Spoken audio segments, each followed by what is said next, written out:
अब जैसे ही ठाकुर जी 1 वर्ष के हुए तो भगवान का नामकरण संस्कार हुआ।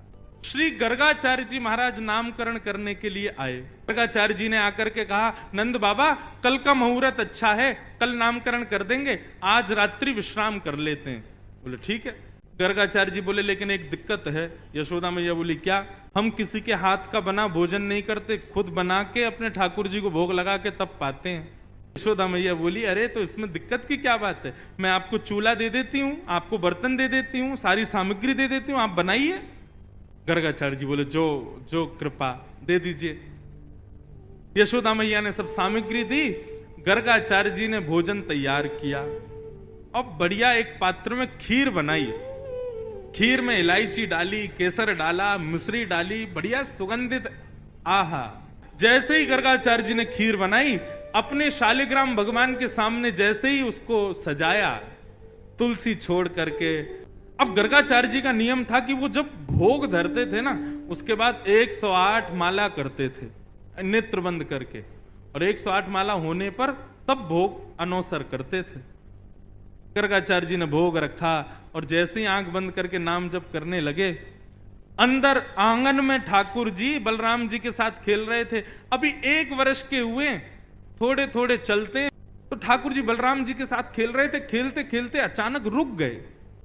बोलना तो जानते नहीं, थोड़ा थोड़ा बोलते हैं। बलराम जी बोले का भयो? अच्छा, मनी मन में दोनों की बात होती है। ठाकुर जी बोले अरे भैया आज एक बहुत जोर को भगत आयो है, नामकरण करवे आयो हमारो। माने ऐसी जोर की खीर बनाई है, वहां में बढ़िया केसर डाली है, इलायची डाली है और मिश्री डाली है, बिल्कुल रबड़ी जैसी खीर है। मेरा तो मुंह में पानी आ रहा हो, खावे को मन कर रहा है। ताऊ जी बोले तो फिर रुको काई को, चलो जा, और बढ़िया लगे तो मुक्कू भी बुला लियो। ठाकुर जी बोले ठीक है। गुटमुन गुटमुन गुटमुन चल के ठाकुर जी जैसे तैसे मटक मटक के बाहर पहुंचे, और यहाँ गर्गाचार्य जी बैठे थे, नाम जप कर रहे थे। आगे उनके शालिग्राम भगवान के सामने खीर रखी थी। ठाकुर जी ने उठाई और गोद में रख करके और बढ़िया प्रेम से पान लगे, मुंह पे पूरे पे लगा लिए और नाक पे लग गई। छोटे छोटे हाथ हैं ठाकुर जी के, प्रेम से पा रहे हैं। गर्गाचार्य जी के जैसे ही भजन पूर्ण हुआ, माला नीचे रख के जय हो मेरे शालिक। खीर कहां गई? तभी देखा तो थोड़ी दूर पे ही महाराज हाथ पांव सब सने हैं, मुंह पे पूरी खीर गिरी है और नीचे फैली पड़ी है, और ठाकुर जी प्रेम भाव से खीर खा रहे हैं। और जैसे ही गर्गाचार्य जी ने देखा तो हंसने और लगे। 2 दतुइयां दिख रही हैं ठाकुर जी की, अभी 2 ही दांत आए हैं। अरे यशोदा देख, तेरे लाला ने कहा कियो, मेरे ठाकुर जी को भोग झूठो कर दियो सबरो। यशोदा मैया दौड़ी दौड़ी आई, बोले बाबा बाबा बाबा नाराज मत हो, छोटो बालक है, आप क्षमा कर दियो। बोले देख पूरी खीर खा गए। बोले वो तो बहुत बड़ी सौभाग्य की बात है कि खीर खाई, नहीं तो ये शालिग्राम को गुलाब जामुन समझ के खा जाए। नंद बाबा तो अपने शालिग्राम भगवान छुपाते डोले, क्योंकि याकू ऐसा लगे ये खावे वाली वस्तु है। वो तो बाबा कृपा है कि आपके शालिग्राम ना खाए, यानी खीर ही खाइए। मैया ने लाल जी को उठाया, भीतर ले जा करके आंगन में छोड़ दिया। गर्गाचार्य जी ने फिर से खीर बनाई, ठाकुर जी से क्षमा मांगने लगे। बोले वो छोटा बालक है, नाथ क्षमा कर देना, आप भोग लगाओ। जैसी माला जपन लगे, ठाकुर जी फिर रुक गए भीतर।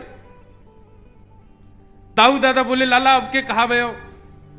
बोले भगत है तो बढ़िया, खीर भी बढ़िया बनावे, लेकिन मैया तो शिकायत कर दे हमारी। अच्छा लाला कोई बात ना, अब की बार और बढ़िया खीर बनाई है, तू जाके चख के आ। ठाकुर जी फिर से गए, गुटमुन गुटमुन गुटमुन चल करके गए, उठाई खीर का पात तो फिर से खाने लगे। गर्गाचार्य जी की जैसे ही माला पूरी हुई, देखा अब तो खड़े ही हो गए, नहीं रहना हमें यहाँ। यशोदा देख तेरो लाला फिर से हमारा भोग झूठो कर दिए सबरो। यशोदा मैया बोली क्षमा कर दो, मैं अपने बालक को किसी कमरा में बंद कर दूंगी, लेकिन आप नाराज मत हो। ठाकुर जी को ले जाके एक कमरे में छोड़ दिया और मैया ने फिर से सब सामग्री दी। ठाकुर जी ने खोली खिड़की और खिड़की पकड़ करके अब 1 वर्ष के ठाकुर जी और गुस्सा में देख रहे हैं गर्गाचार्य जी को। गर्गाचार्य जी भी देख रहे हैं, शैतान बालक। ठाकुर जी भी मन मन सोच रहे हैं, दारी के अभी तो तेने शैतानी देखी ना है हमारी, अब के बना तो को बताऊंगा मैं। गर्गाचार्य जी ने भोग बनाया, तीसरी बार भोग रखा। ठाकुर जी क्षमा कर दियो, छोटो बालक है, अब की बार भोग लगाओ। और जैसे ही त्वदीयम वस्तु गोविंद नाम जप करने लगे, ठाकुर जी उतरे और धीरे से खिड़की खोली, दरवाजा खोला, गुटमुन गुटमुन गुटमुन चल करके बाहर आए और उठाया खीर का पात्र। और जैसे ही पाने लगे, गर्गाचार्य जी को संदेह हो गया था कि कहीं बालक फिर से तो नहीं आ गया। जैसे ही नेत्र खोल करके देखा तो नन्हे से गोपाल जी के ही 4 भुजा प्रकट हो गई। शंख चक्र गदा पद्म ठाकुर जी ने अपने भुजाओं में धारण कर लिया। चतुर्भुज नारायण के रूप में, नन्हे से बालक के रूप में ही प्रकट हो गए। और एक भुजा से तो स्वयं खीर खा रहे हैं और अपनी झूठे हाथ से ही गर्गाचार्य जी को खिला रहे हैं।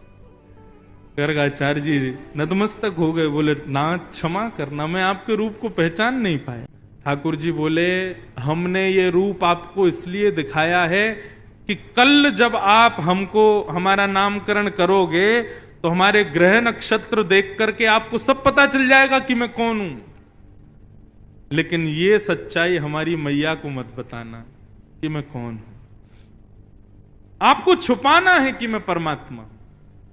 मैया अभी मुझसे प्रेम करती है, मुझे दुलार करती है, मुझे बहुत स्नेह देती है। यदि वाकू पतो चल गई कि मैं भगवान हूं तो कहीं मंदिर में दियावेगी मोकू पुजारी जी, या की पूजा करे करो, भगवान है ये, मोकू मंदिर में ना जानो, मैं तो मैया के पास ही रहूंगा।